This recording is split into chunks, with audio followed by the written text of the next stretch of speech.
I will proceed from where he left. He said that basically our idea of India, the notion of India, the civilization, its culture, its religion, is a concept that is denied to the modern Indians. The modern Indians are oblivious of what India is or was or what it is going to be. See, India was a lost civilization. It was an idea which was forgotten by the world. Though it was the only civilization which had comprehended the world and laid down an agenda as to how the diversity of the world can coexist and still find unity at various levels, whether at religious level, philosophic level, economic level, and India had been a pathfinder to the world. And when Angus Madison wrote his economic history of the world in the year 2001 and said, for 1500 years from the 1st century AD to the 15th century, India was the leading economic powerhouse of the world with its GDP crossing 33 to 35% throughout.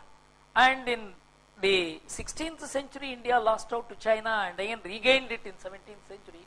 That means for 1700 years, India was the #1 nation in the world virtually except for 1 century. And it shook the world. In fact, many people didn't believe Angus Madison that a country could lead so consistently and so powerfully and yet not dominate the world. The most important thing is you have the power and still don't use that power to dominate the world.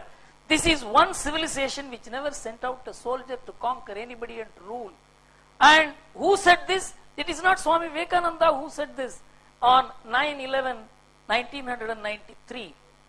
It is the Chinese ambassador to America who said in the year 1400 that here is a civilization which never sent out a soldier to conquer China but ruled China mentally, religiously, psychologically and philosophically for 2000 years. So the capacity of India to influence the world without force, without use of power, whether it is political or economic or even cultural, has been a demonstrated power. For example, when Buddhism went to China, it is not that some evangelists went from here and turned China into a Buddhist country. China sent its people, its scholars, Huan Song. They came to India to learn about Buddhism and then took Buddhism there. India never sent out even evangelists. So you must understand there is something fundamentally different from this country, because as Lord Krishna says, you don't go and preach religion. Somebody is interested in religion, he will come and learn. So you only create interest in people for knowledge, and the kind of knowledge that they want, they will come and seek. It is the seeker of the knowledge who is entitled to gain knowledge, and you don't impose knowledge, you don't impose religion, you don't impose God, you don't convert anybody, and it is anathema. If anything has brought about enormous amount of distress in this world, it is the concept that my God is superior to your God. If I say this, I am speaking as a Hindu, but the person who said this was not a philosopher, he was not a religious leader, he was a professor, a layman, John Pierre Layman, who is the IMD professor, who was the head of who was the advisor to the WTO when Panish Pakdi was the head of the WTO. He said the biggest distress that has taken over this world, which is more manifest today than ever was the monotheistic religions, which believe that my God is superior to all other gods, and that has become the cause of the clash of religions in the past and civilizations today. And he said only a religion which develops the capacity of the people to worship many gods, and you must be able to accept many gods. Mr. Rahul said we could accept an Ayyappa and a Vappa at the same time. Anywhere you go, you can find anybody in India going to any place of worship, and you can see millions and millions of Hindus going to this Nagur Dargah, which is a Muslim monument, and you can see them going to this Velankani. It makes no difference to them, because this is a culture which has reared respect for all gods. In fact, Mr. Rahul said that in 1910 we had about 22 crore people, 20 crore people. But the number of gods we had is 33 crore gods. We had more gods than the number of population, the number of people worshipping. And we were comfortable with these gods. And we made peace between gods. We made gods marry each other and see that there was no dispute between gods. And that is why we could create religious peace. But the single god religions, I am very sorry to say, because single god religions will have to correct themselves. And my God is superior, your God is inferior, your God is false, my book is correct, your book is wrong. This has exterminated nations. This exterminated civilizations. And Pierre Lehman says, in this era of globalization, if global trade, global economics, global interaction has to survive, if they have to make an impact on this world for the overall development of the world, you need a social fabric. You need a religious idea.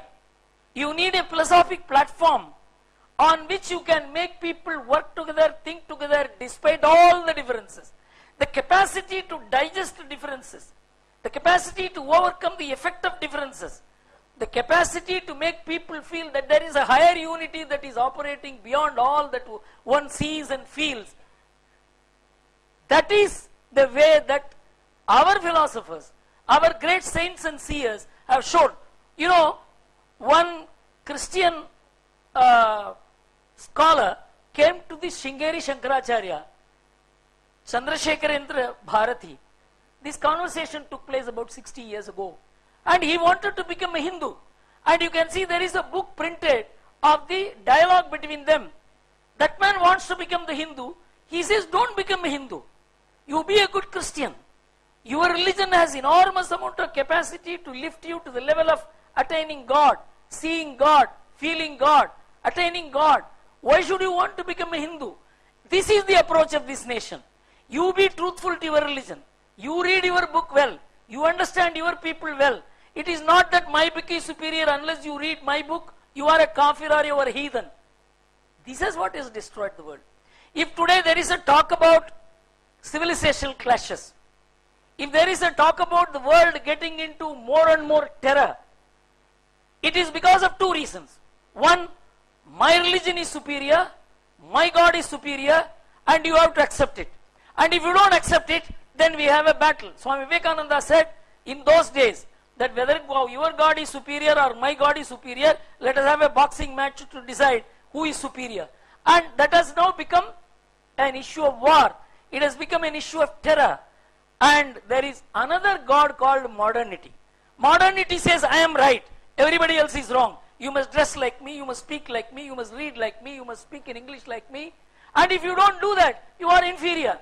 We have that way demonstrated that there are two classes of people. The people who understand modernity and are quote unquote modern, and others who are unmodern, anti-modern, and who are out of tune with times, and they have to be, and they were exterminated. You know, in America, the number of Native Americans who were exterminated by diverse means was estimated at one point as 140 million, and that has now virtually crossed to 200 million. People were exterminated only on the basis that you are not fit to live in a modern world. Modern world is what I define as the modern world. So monotheism and modern world share the same character, and that is the cause of the problem. And we are now not veiling people, as Mr. Rahul said, that our culture and civilization are spread throughout the world. In fact, an IAFS officer has written a book that how in the villages of Vietnam, even today, there are Vedic Pandits who are reciting the same Vedas which our Vedic Pandits recite here. There is absolutely no connection between them except cosmic connections. Vedas were never reduced into books except in the times of Krishna Deva Raya. It was all oral tradition, the musical pattern, the whole idea of song or music as the method of transmitting from one generation to the other knowledge of a kind which could never be grasped by any material means was demonstrated by the Vedas. And in this country today, all this was placed at a discount in the last 200 years. We brought in an education system which said that you have to become un-Indian, non-Indian, anti-Indian, and then only you can understand the world, you handle the world. And we began distancing ourselves from our own moorings, our culture, our traditions, and we began discarding this as irrelevant and which will not aid our own development. This is the extent to which we were alienated from our own self, our own soul, our own parents, our own forefathers. Swami Vivekananda said that when you are educated in the modern model, you consider that your father was a next door neighbor to brutes. This is how you were taught about how to value your own heritage. Now, India is in a very different position. It's a rising political power today. It's a military power today. There are researches which show by 2025, India will be the third largest power. And powers like Russia, Germany, France, UK will all become regional in character. India will have about 14% of global power. China will have 16% of global power. And America will have a share of 18% of global power. This is the study by the CIA. So we are not going to be, we are talking about our poverty, we have talked about illiteracy. There is poverty in India. India is not poor. There is illiteracy in India. India is not illiterate. We are equating the country with its faults. America has all kinds of problems. There is a 51% single parent families in America, where father and the mother do not lead the family. The father and the mother do not coexist. Unwed mothers, 33% of the pregnant women are unwed, sometimes school-going children. There are crashes attached to schools. Problems and problems, but America is not branded as problems. America brands itself as a technologically advanced country, educationally advanced country. And the branding of any country is not based on poverty. Yes, poverty is there. Which country poverty is not there? 7% of the Americans take free food. Food tickets are sold to them. The below poverty line Americans are about 9% today. It is economic crisis has led to these results. But we have been told to brand India through the negative ideas about India, the problems of India. Instead of seeing it problems of India, we have begun seeing India itself as a problem. And now there is a very different idea emerging about India, outside India, and that has to percolate and penetrate into India. And the finest example I can give is the latest study of Goldman Sachs about what India is going to be in the next 20 years. They say that India will be the drive of the world. Paper number 187, Goldman Sachs, you must download it from internet and read. It says that India will be generating a savings of 40% of GDP consistently from now to 2026. And the amount of annual savings that India will be generating from 2016 will be equal to $800 billion, which is equal to all the bank advances of all the banks in India today. And it says that India will be spending $1.7 trillion on infrastructure, for which it will not be importing even $1 as foreign investment, because India will not need it. And this $1.7 trillion infrastructure investment will drive the economy of the world. You know what is the reason for this? It is the cultural foundation of India which is the reason for this. India was sought to be converted into a consumerist society, a plan that completely failed. India has brought about its own economic model. It was told that you can never develop without foreign investment. We have developed without foreign investments. We are on the course to achieve something great without any need for foreign investment. The entire Indian economy developed with 1.5% foreign investment into India. 98.5% of the investment was generated by Indians themselves. Nobody thought India was capable of generating resources to this extent. The entire thing is because of the balanced lifestyle to which we have been introduced by our seers, our saints, our religion, our culture, our society. And I spoke in Sunny Valley in America, a speech which is there on the YouTube, you can go into. It says Indian economy is basically feminine in character. Indian society is feminine in character. Indian culture is feminine in character. Indian politics is feminine in character. And that is why even today non-aggressiveness permeates the Indian viewpoint.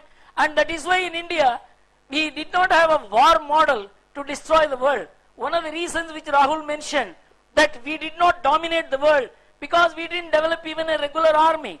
You know, in our war rules, we were so humane, as A.L. Basham says, no civilization produced such great rules of war that if somebody said, I cannot fight you, you cannot consider him as your enemy. If somebody is wounded, you cannot consider him as the enemy. If somebody turned his back, you cannot hit him.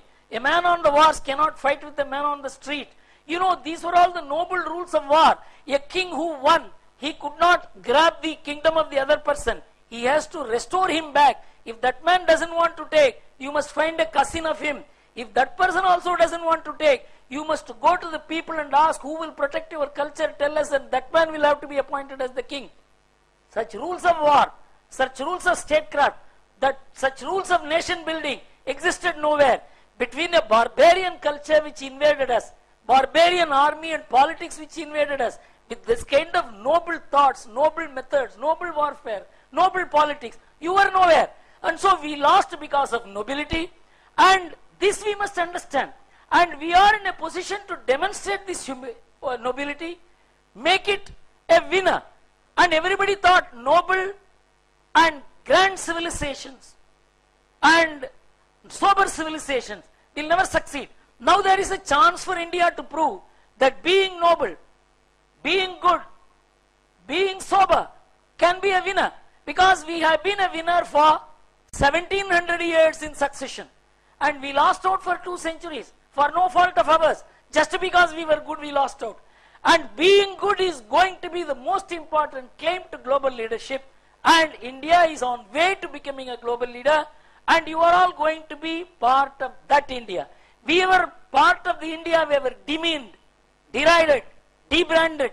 You are going to be the leader of India, part of India which is being branded differently, and you are going to enjoy that India, that power, that moral power, that sober power.